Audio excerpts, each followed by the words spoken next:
Meet the new Americas, assault ship, armed with F-35s and much more. Firing deck-mounted guns, intercepting enemy cruise missiles, launching F-35B Joint Strike Fighters and using Osprey tiltrotor aircraft to attack behind enemy lines, are all mission possibilities envisioned for the Navy's fast-progressing second big-deck America-class amphibious assault ship, the future USS Tripoli.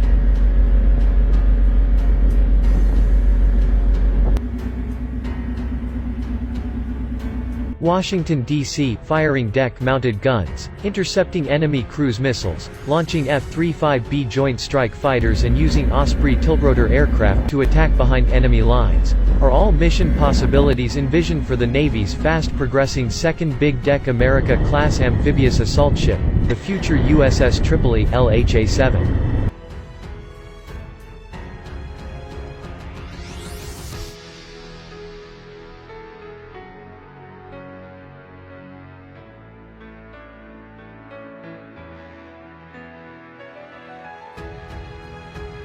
The new ship just completed its acceptance trials in the Gulf of Mexico, a series of exercises intended to prepare the amphib for deployment by assessing its propulsion, communication, navigation, weapons systems and aviation platforms, a Navy statement said. "You have a work-up cycle where you do various exercises and training to prepare for deployment," a Navy official told Warrior.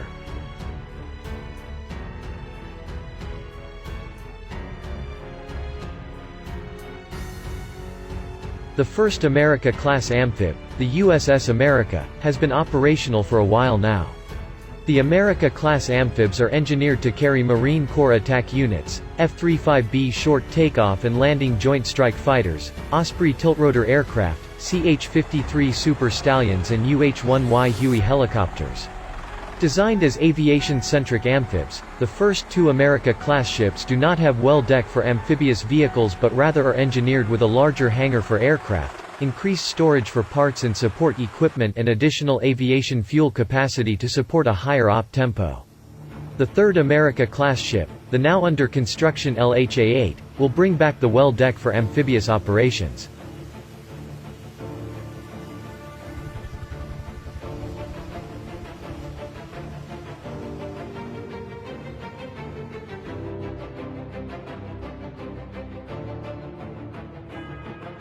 The ability to embark Joint Strike Fighters and MV-22 Osprey enable this versatile platform to increase the lethality of our expeditionary warfighters.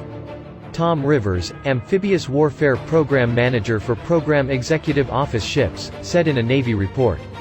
Progress with the Tripoli aligns with the Navy's fast-evolving modern amphibious attack warfare strategy which envisions big-deck, F-35 and Osprey armed amphibs as host platforms launching air support for amphibious attack, reaching enemy targets with safer standoff distance, conducting forward reconnaissance and at times operating small fleets of amphibious assets.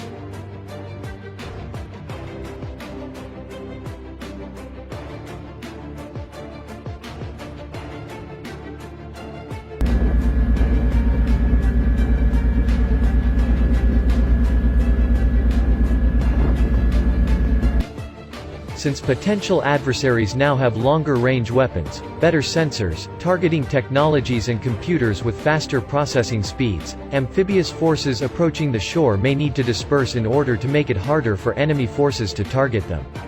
Therefore, the notion of an air-powered, disaggregated, yet interwoven attack force, less vulnerable to enemy fire, could be launched to hit multiple landing points, to exploit enemy defenses.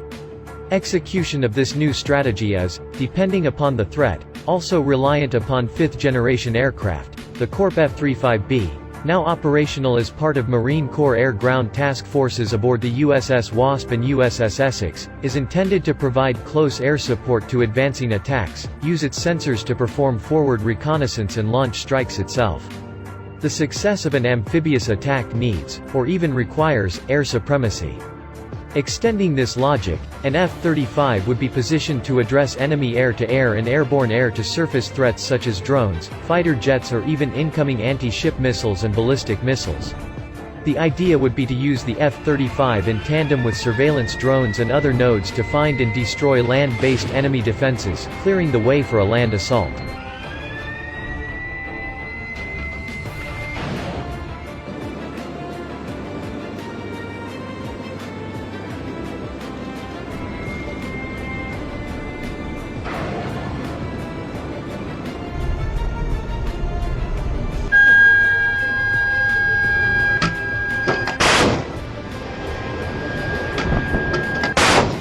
A deck-launched Osprey impacts assault strategy as well, bringing new dimensions to air-sea-ground attack. Using its ability to transport marines, cargo, weapons and communications gear, an Osprey could conduct what's called mounted vertical maneuver, wherein small unit transport into and drop behind enemy lines. This could include deploying high-risk, clandestine surveillance teams, adding communications nodes in preparation for attack, or even staging small, pinpointed ambushes on critical enemy assets, supply lines, ammunition storage or other key targets. The entire strategic and conceptual shift is also informed by an increased, sea-basing, focus. Aviation-centric amphibs, potentially operating in a command and control capacity with smaller multi-mission vessels, could launch attack operations as sovereign entities at safer distances.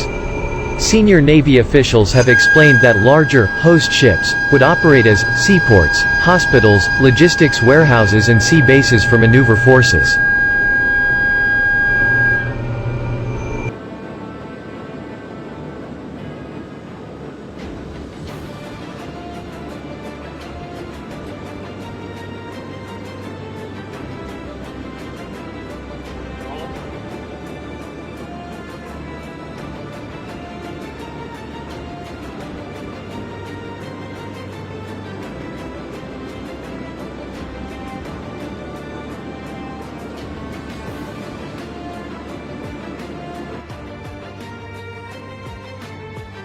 Big deck amphibs like the America class, in particular, are engineered with expansive medical care facilities such as hospital beds and an operating room, a Navy official explained to Warrior.